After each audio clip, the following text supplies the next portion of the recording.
America నుండి ఇండియాకి డబ్బులు పంపాలంటే ఇప్పటికీ ఆ పాత పద్ధతులేనా?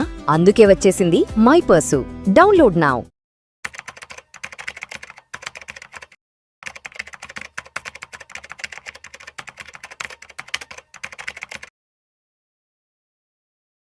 నమస్తే, వెల్కమ్ టు సుమన్ టీవీ. నేను విష్ణు. ప్రస్తుతం నాతో పాటు senior stock market analyst Ramachandramurthy garu ఉన్నారు. వారితో మాట్లాడదాం. సార్, రామచంద్రమూర్తి గారు నమస్తే సార్. నమస్తే విష్ణు గారు. Welcome to weekend market outlook analysis. ఒక్కసారి ఇవాళ మార్కెట్ క్లోజింగ్ ఎక్కడో చూద్దాం సార్. ఇవాళ జూలై 3వ తారీఖు ఫ్రైడే వీకెండ్.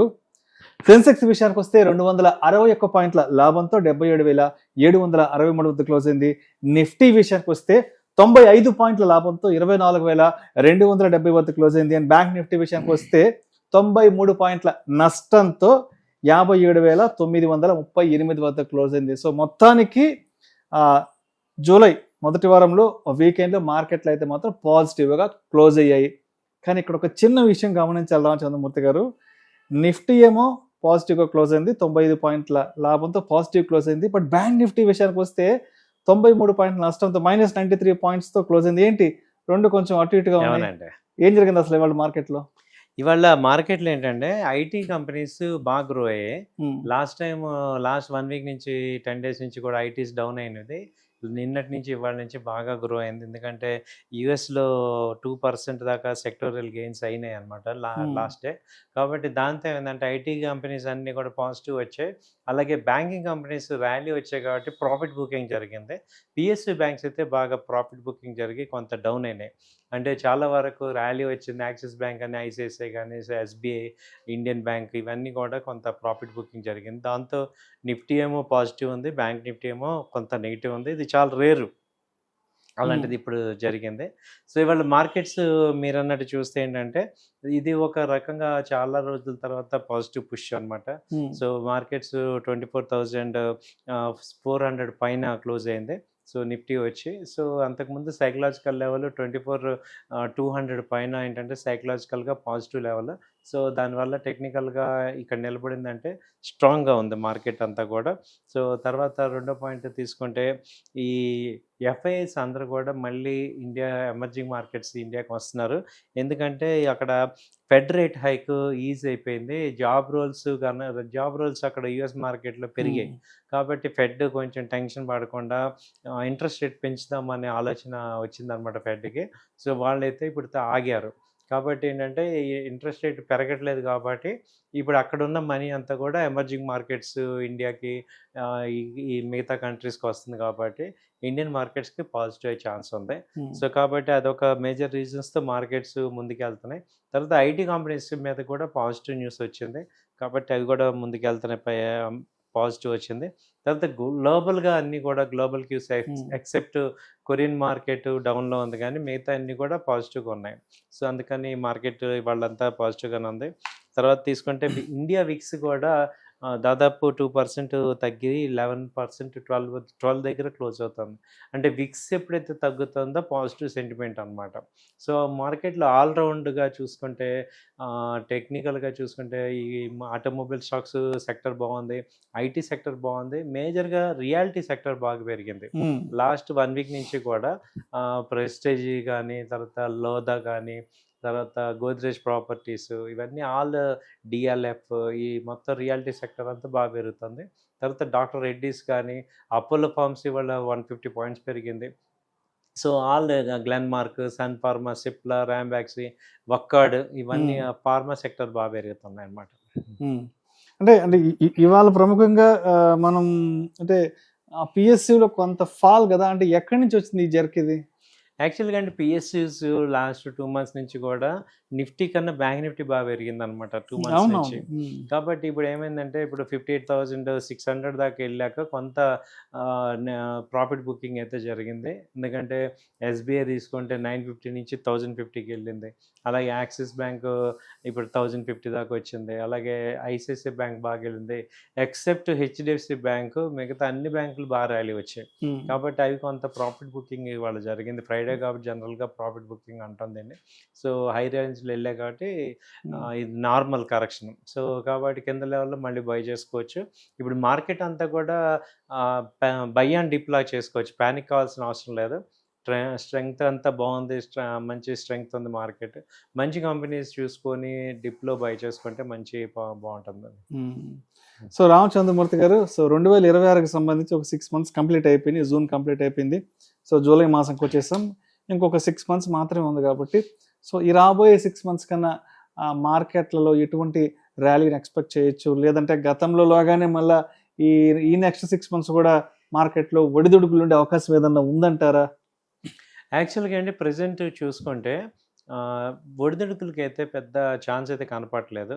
ఆప్టిమిజం స్లోగా డెవలప్ అవుతుంది. జనరల్గా ఏంటంటే ఎవ్రీ ఇయర్ ఈ 3 months బాగా ర్యాలీ వస్తాయి, జూలై, ఆగస్ట్, సెప్టెంబర్. సో కాబట్టి ఇప్పుడు కూడా ఆ సిమ్టమ్స్ కనపడుతున్నాయి. సో మంచి కంపెనీస్లో ఇన్వెస్ట్ చేసుకుంటే మంచి ప్రాఫిట్స్. మీకు 2-3 ఎగ్జాంపుల్స్ ఏంటంటే, ఇప్పుడు అశోక్ లైలాండ్ ఉంది, 160 రూపీస్ ఉంది, అది 230 నుంచి ఫాల్ అయింది. అలా కొన్ని ఇలాంటి ఇప్పుడు సేల్స్ బాగా వచ్చేది, దాని 25% సేల్స్ బాగా పెరిగాయి. అలా ఫండమెంటల్గా స్ట్రాంగ్ ఉన్న కంపెనీలు ఇలాంటివి పట్టుకుంటే ఒక 6 నెలలు మంచి రిటర్న్స్ వచ్చే ఛాన్సెస్ ఉన్నాయి. అలాగే స్ట్రాంగ్గా చూసుకుంటే టాప్ కంపెనీస్ కూడా ఆటోమొబైల్, ఇప్పుడు సీజన్ అంతా నెక్స్ట్ సీజన్ అంతా ఆటోమొబైల్ కానీ, ట్రావెలింగ్ కానీ, తర్వాత బ్యాంకింగ్, ఫైనాన్స్, తర్వాత ఫార్మా కంపెనీ, మీరు అన్నట్టు మాన్సూన్కి సంబంధించి చూసుకుంటే ఇప్పుడు వ్యవసాయం అంతా, ఎరువులు, ఫెర్టిలైజర్స్, ఇవన్నీ కూడా అన్ని రంగాలకి ఇప్పుడు మంచి సీజన్ ఉంటుంది. కాబట్టి ఈ నెక్స్ట్ జూలై నుంచి ఇప్పుడు రిజల్ట్స్ కూడా వస్తుంటాయి, కంపెనీ రిజల్ట్స్ ఈసారి బాగా వచ్చాయని ఎక్స్పెక్టేషన్ ఉంది, బాగా వస్తున్నాయని రిజల్ట్స్ అయితే. కాబట్టి ఏంటంటే టెక్నికల్గా అంత బాగానే ఉంది సార్, మంచి ర్యాలీ అయితే వస్తుంది, ఎక్కడ కూడా నెగిటివ్స్ లేవు. సో అంతా బాగానే ఉంది, పాజిటివ్గానే ఉంది. అయితే ఈ ఇయర్ ఎండ్కే మంచి నిఫ్టీ అయితే 26,000 దాకా కూడా ఛాన్సెస్ ఏముంది. మీరు అన్నట్టు 400 పాయింట్లు 4 రోజులు వస్తే చాలు, మనం అవన్నీ చూసాం కూడా. అవునవును. సో నిఫ్టీ ర్యాలీ మనం అప్పు చూసాము, డౌన్ చూసాం, కాబట్టి ఒక్క 4 రోజులు 1000 పాయింట్లు వెళ్ళిన రోజులు చూసాం నిఫ్టీ. సో కాబట్టి ఇది ఇంపాసిబుల్ అని ఏమి అసలు ఇండియన్ మార్కెట్లో కనపడలేదు, ఎందుకంటే ఫండమెంటల్గా ఇండియా స్ట్రాంగ్గా ఉంది. ఫండమెంటల్గా స్ట్రాంగ్గా ఉంది, ఎక్కడ కూడా మనకి పొలిటికల్ అన్సర్టనిటీ లేదు. అలాగే గవర్నమెంట్ కూడా willing to grow for private public పాయింట్లో ఉంది, అటు గ్రోత్ ఓరియంటెడ్లో ఉంది. అలాగే జీడిపి గ్రోత్ రేట్ బాగుంది. సో మనం ఏంటంటే కంట్రీని ఓవరాల్గా చూసుకుంటే ఎక్స్టర్నల్ ఫ్యాక్టర్స్ వల్ల ఇంపాక్ట్ అయింది తప్ప లోకల్ ఫ్యాక్టర్స్ ఏమి లేవు. కాబట్టి గ్రోత్ నార్మల్ అయినప్పుడు మంది ఫాస్ట్గా ఉంటుంది మంది.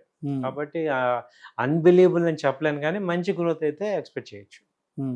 అంటే ఇవాళ వీకెండ్ విషయానికి వస్తే ఇవాళ ప్రముఖంగా గెయినర్స్ ఎవరున్నారు మార్కెట్లో నిలబడ్డ వాళ్ళు, అండ్ ఇవాళ కాస్త ఇబ్బంది పడ్డ వాళ్ళు ఎవరున్నారు, ఏ కంపెనీ? ఇవాళ ఫార్మా సెక్టర్, రియల్ ఎస్టేట్ బాగా వచ్చాయి సార్. ఫార్మాలో కూడా అపోలో హాస్పిటల్స్ దాదాపు 150 పాయింట్స్ పెరిగింది, దివీస్ ల్యాబొరేటరీస్ బాగా పెరిగింది.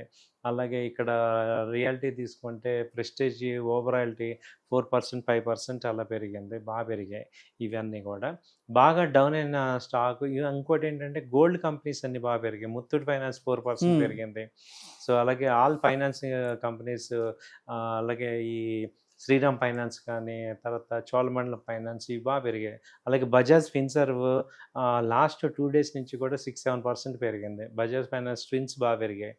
అలాగే డౌన్ అయింది చూసుకుంటే ఈ డీమార్ట్ ఒకటి బాగా డౌన్ అయింది, దాదాపు 4-6% డీమార్ట్ డౌన్ అయింది.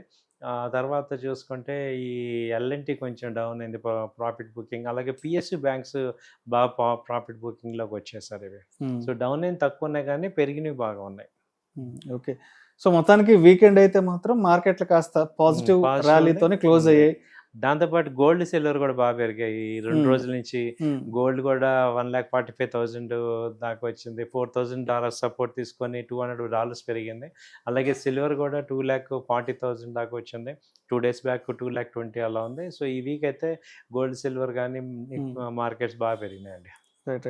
సో అంటే మండేకి మార్కెట్ని ఏ విధంగా ఎక్స్పెక్ట్ చేయొచ్చు అంటారు? అసలు మండే కూడా మంచి, నెక్స్ట్ వీక్ అంతా మంచి ర్యాలీ ఉండే ఛాన్స్ ఉంది మండే కూడా. ఎందుకంటే మళ్ళీ ఒకసారి ఏమైనా రీటెస్ట్ చేస్తే 25,200 రీటెస్ట్ కనుక చేస్తే మంచి ఎంట్రీ తీసుకోవచ్చు. సో ఒకసారి మళ్ళీ కిందకు వస్తే ఇక మండే కనుక 25,400 అబోవ్ కనుక నిలబడిందంటే ఇంకా పైకి వెళ్తుంది సార్. ఎందుకంటే చాలాసార్లు 25,400 దాకా వెళ్ళి కిందకు వచ్చింది. ఇప్పుడైతే మూమెంట్ అంతా పాజిటివ్గా ఉంది కాబట్టి ఇంకా పైకి వెళ్తుంది, ట్రెండ్ అంతా పాజిటివ్గానే ఉంది. రైట్. సో కన్క్లూజన్గా మన ఆడియన్స్కి ఏం చెప్తారు మార్కెట్స్కి? బై అండ్ డిప్స్ సార్, మంచి టాప్ 200 కంపెనీస్లో కానీ 300 కంపెనీస్లో కానీ ఇన్వెస్ట్ చేసుకోండి. 3-4 మంత్స్ లాంగ్ టర్మ్ ఇన్వెస్ట్మెంట్ చేసుకోవచ్చు. మంచి వెల్త్ సంపాదించే టైం వచ్చింది మనకి. ఇప్పటిదాకా 2 ఇయర్స్ నుంచి కూడా ఇబ్బంది పడ్డాం. ఇక్కడ మంచి టైం ఉంది, సంపాదించుకోవచ్చు. Right sir. Thank you sir. Thank you so much Ramachandramurthy garu. Thank you అండి.